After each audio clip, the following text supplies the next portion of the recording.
Ya, baik. Jadi, sahabat liar sekalian, ya diare merupakan salah satu penyakit yang paling sering terjadi pada anak. Itu secara statistik juga tercatat demikian. Diare itu adalah penyakit di mana anak mengalami buang air besar ya dalam konsistensi yang cair minimal 3 kali per hari. Nah, itu pengertian dari diare itu sendiri ya. Ya, secara distribusi balita itu lebih sering mengalami diare, baik itu diare yang disebabkan oleh karena kasus infeksi ya, yang sebagian besar memang kasusnya memang disebabkan oleh karena infeksi dan disebabkan bisa oleh karena hal yang lain, misalnya infeksi atau alergi ya, atau intoleransi terhadap makanan itu bisa menyebabkan diare. Karena penyebabnya virus, maka kita jarang banget membutuhkan antibiotik. Nah, ini ya orang tua sekalian, kadang-kadang setiap diare harus diberikan antibiotik, setiap diare harus diberikan antibiotik. Nah, itu langkah yang mungkin kurang tepat ya. Kalau diare itu selalu diberikan antibiotik karena secara statistik saya sampaikan tadi penyebabnya itu virus gitu. Jadi virus itu tidak perlu antibiotik. Dia tergantung dari bagaimana antibodi anak bisa mengatasi infeksinya sendiri gitu.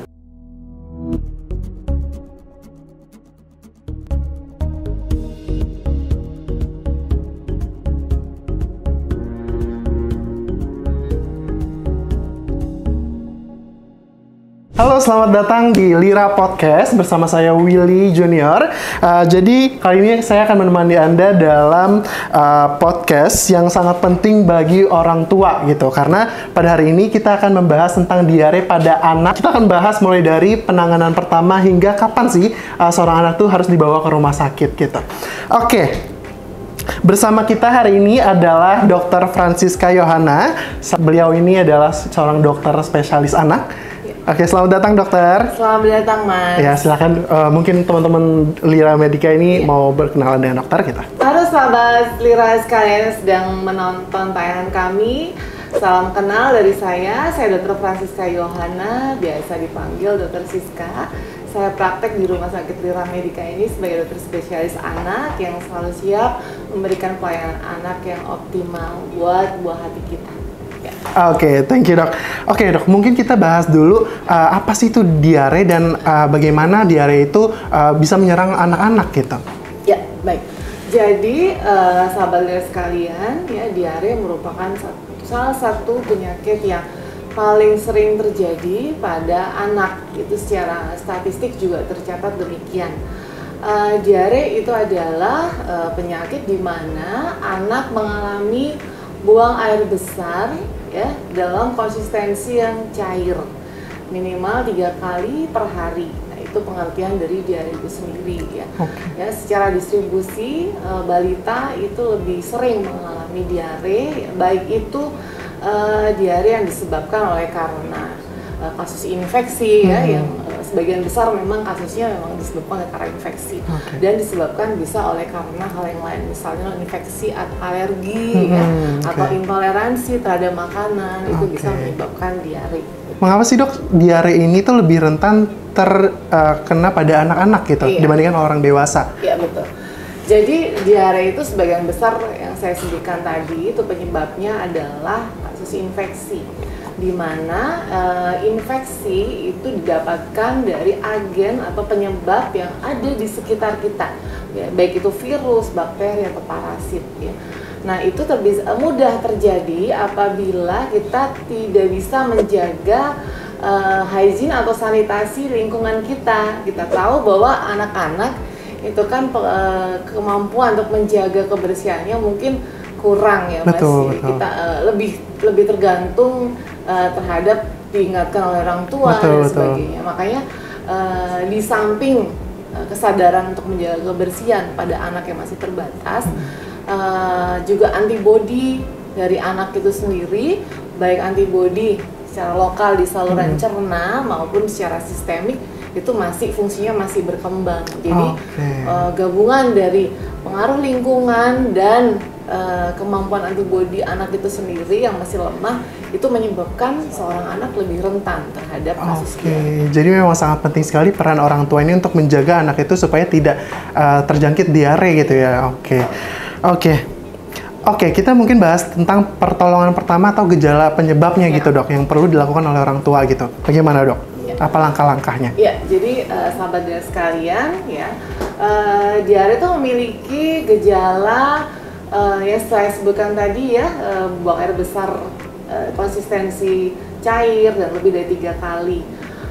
Tanda yang harus kita perhatikan yaitu derajat dari dehidrasi yang sebagai akibat dari diare itu sendiri. Dehidrasi itu bisa dari ringan, sedang, dan berat ya.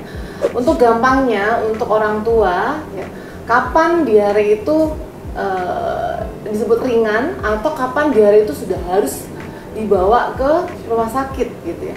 Diare dehidrasi ringan itu biasanya pada anak-anak yang menunjukkan keluhan atau gejala, misalnya mata mulai cowong ya, terus ini mulut mulai tampak kering gitu.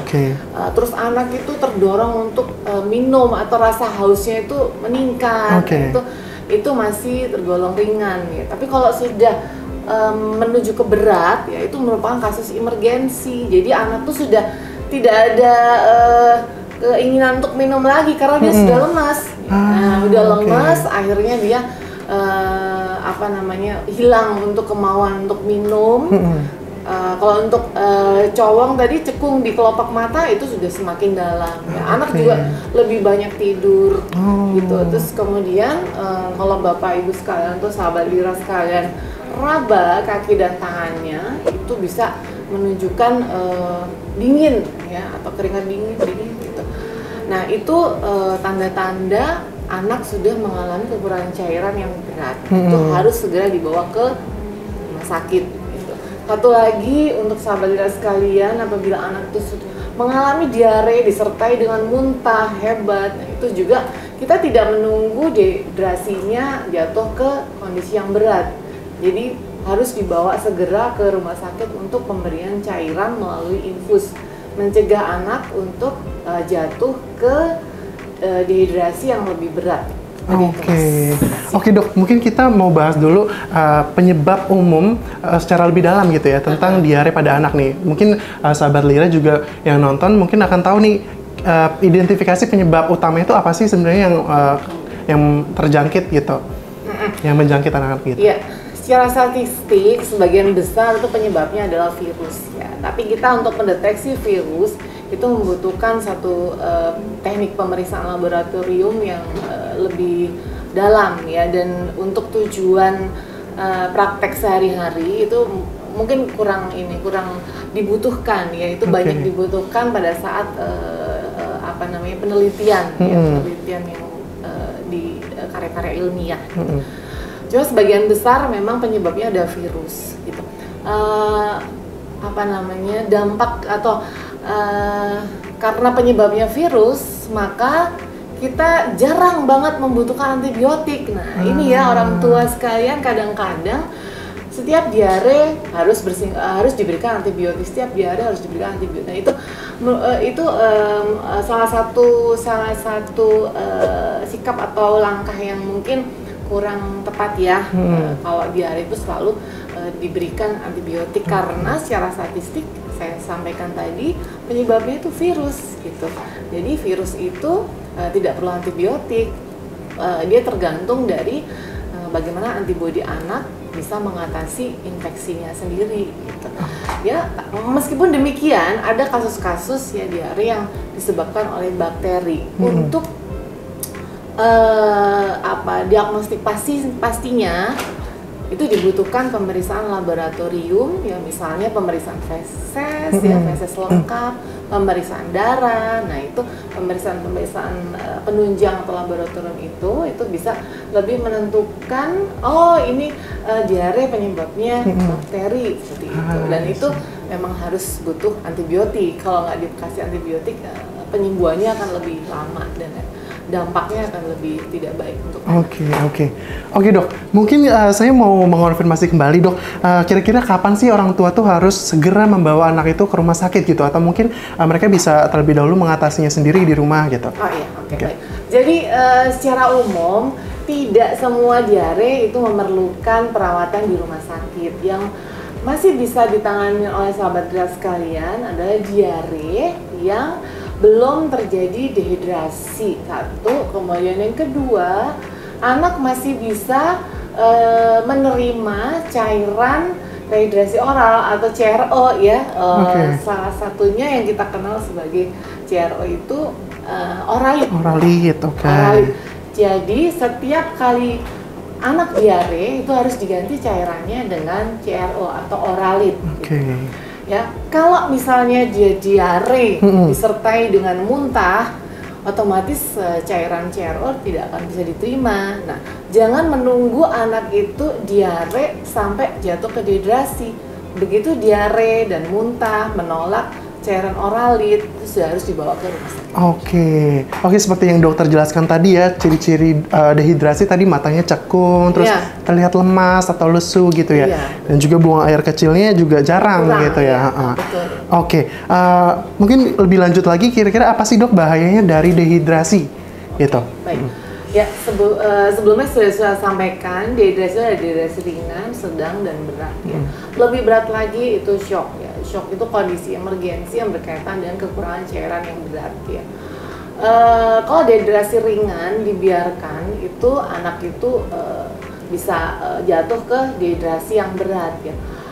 Apa bahaya dehidrasi berat? Ya, dehidrasi berat atau jatuh ke kondisi shock itu bisa memicu kegagalan organ vital. Kalau organ vital kita kan ada otak, jantung, paru, ginjal ya.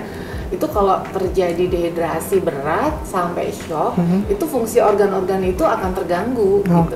Ya, kalau misalnya terganggu otak ya anak itu akan penurunan kesadaran. Penurunan kesadarannya itu ada derajatnya dari apatis ya ringan sampai dengan berat itu koma. Itu bahayanya kalau anak itu jatuh ke dehidrasi berat atau shock ya, hipovolemik gitu. Sahabat Lira juga perlu mengetahui ya. Jadi seorang anak yang dehidrasi itu tidak hanya bahayanya kekurangan cairan, mungkin cairannya masih baik ya, tapi elektrolitnya imbalance atau tidak seimbang. Nah, itu juga bahaya gitu ya. Jadi di dalam diare itu terdapat dua hal yang kekurangan cairan atau kekurangan elektrolit. Dua-duanya itu sama-sama bahayanya dan bisa mengancam organ-organ vital kita gitu ya. Jadi ada beberapa jenis dehidrasi yang kita nanti bisa dibantu oleh pemeriksaan penunjang besar laboratorium. Itu bisa kita tentukan ini dehidrasi yang sertai ketidakseimbangan elektrolit yang mana gitu. Itu penanganannya harusnya di rumah sakit. Dari rentang waktunya sendiri dok, kira-kira seorang anak yang terkena diare ini seberapa lama sih dia akhirnya sampai pada tahap dehidrasi gitu? Ya baik, jadi masing-masing anak memiliki kerentanan sendiri-sendiri ya. Lebih muda seorang anak ya, usianya lebih muda itu lebih tinggi resikonya untuk mengalami dehidrasi berat ya. Seorang anak umur 5 tahun dibandingkan seorang anak di bawah 1 tahun ya, sama-sama diarenya pasti memiliki kerentanan yang lebih tinggi ya dari anak yang kurang dari 1 tahun, karena fungsi organ-organ penting dari anak yang di bawah 1 tahun untuk mempertahankan cairan dan elektrolit pada kondisi dehidrasi itu lebih rendah kemampuannya untuk menyelamatkan kondisi dehidrasinya dibandingkan anak yang lebih besar gitu. Jadi kita melihat usia anak ya, semakin muda anak itu maka kemungkinan terjadi dehidrasinya tuh akan semakin singkat gitu, semakin risiko tinggi. Mungkin bagi sahabat Lira ini juga mau tahu apa sih cara efektif yang bisa dilakukan oleh orang tua ini untuk mengatasi diare ataupun dehidrasi secara dini gitu. Atau mungkin dokter bisa promosikan apa layanan yang bisa kami sediakan untuk para sahabat Lira. Iya, baik. Jadi untuk menangani diare pada anak-anak kita, untuk sahabat Lira sekalian ya, Yang pertama sekali itu yang sangat-sangat penting di antara langkah-langkah selanjutnya itu adalah cairan, pemenuhan cairan. Begitu cairan itu tidak terpenuhi, itu memang harus dibantu dengan pemberian cairan infus ya. Jadi kalau anak itu diare terus tidak mau minum, apalagi menolak minum CRO atau Oralit, itu memang harus dipertimbangkan untuk cepat melakukan pemberian cairan infus. Kemudian pemberian zinc, ya, itu sudah rekomendasi dari organisasi WHO ya. Zinc harus diberikan, itu tujuannya untuk membantu memperbaiki penyembuhan dari dinding usus yang pada saat diare itu pasti terjadi kerusakan pada dinding usus. Kemudian ada juga rekomendasi pemberian probiotik. Ya, probiotik itu juga kuman yang baik yang ada di usus seorang anak ya. Yang itu akan terjadi ketidakseimbangan kuman baik itu pada saat terjadinya diare. Nah, itu pemberian probiotik itu juga bisa menurunkan atau mempersingkat masa diare gitu. Yang keempat, jangan lupa nutrisi. Jadi nutrisi itu juga harus tetap diberikan ya pada anak-anak yang diare ya. Dengan penyesuaian-penyesuaian nanti disampaikan oleh dokter anak di ruangan. Oke gitu. Mungkin dok tadi dokter sempat jelasin ada nutrisi di sana. Mungkin dari sahabat Lira juga bisa mempersiapkan apa sih pantangan makanan atau asupan makanan yang dibutuhkan pada saat diare gitu. Ya kita tahu pada saat diare itu penyerapan usus itu juga akan sangat terganggu ya. Bisa penyerapan terhadap laktosa, penyerapan terhadap lemak, itu yang paling sering ya. Nah pada saat diare hindari pemberian makanan-makanan yang manis, kemudian buah-buahan yang berserat tinggi ya. Terus kemudian pemberian lemak itu juga perlu dipertimbangkan ya pada saat diare. Misalnya kita lihat sudah terjadi perubahan warna ya dari kuning, biasanya kan feses itu kuning ya, terus kemudian berubah jadi pucat ya, dempul. Nah itu berarti si lemak itu tidak bisa diserap dengan baik pada seorang anak yang mengalami diare, sehingga batasi pemberian lemak pada kasus-kasus yang demikian. Oke, jadi sebetulnya sahabat Lira di rumah ini bisa melakukan langkah-langkah yang mudah gitu ya di rumah untuk mempersiapkan apa yang perlu dimasukkan ke dalam tubuh seorang anak yang sedang diare. Atau mungkin kalau misalkan butuh resep dokter juga bisa ya dok ya, langsung konsultasikan saja ke dokter di Lira Medica, ke dokter Yohana, Francisca Yohana. Oke dok, mungkin ada tips tambahan lagi dok untuk para sahabat Lira di rumah? Baik. Untuk tipsnya mengatasi diare pada anak, yang pertama kita tentu saja memperhatikan pencegahan terhadap diare. Yang kita tahu di kasus diare itu banyak terjadi pada anak-anak di bawah umur 5 tahun ya, Mbak Ita. Itu ada kaitannya dengan kemampuan yang masih kurang pada anak-anak itu menjaga kebersihannya sendiri, sehingga agen penyebab diare misalnya virus, bakteri, parasit, jamur itu lebih sering bersinggungan atau kontak dengan anak-anak ya. Itu yang pertama ya. Jadi kita membantu anak-anak untuk hidup bersih, rajin cuci tangan sebelum makan dan sebelum minum ya. Terus kemudian yang kedua, apabila sudah terjadi diare, kita perhatikan beberapa langkah yang saya sudah sebutkan tadi. Pemenuhan cairan, kalau tidak mampu untuk memenuhi cairan dengan cara minum, dengan Oralit atau CRO ya, itu perlu dipertimbangkan untuk pemberian cairan melalui infus. Artinya orang tua jangan terlalu lama menunda-nunda anak yang diare tapi tidak bisa menerima cairan Oralit ya.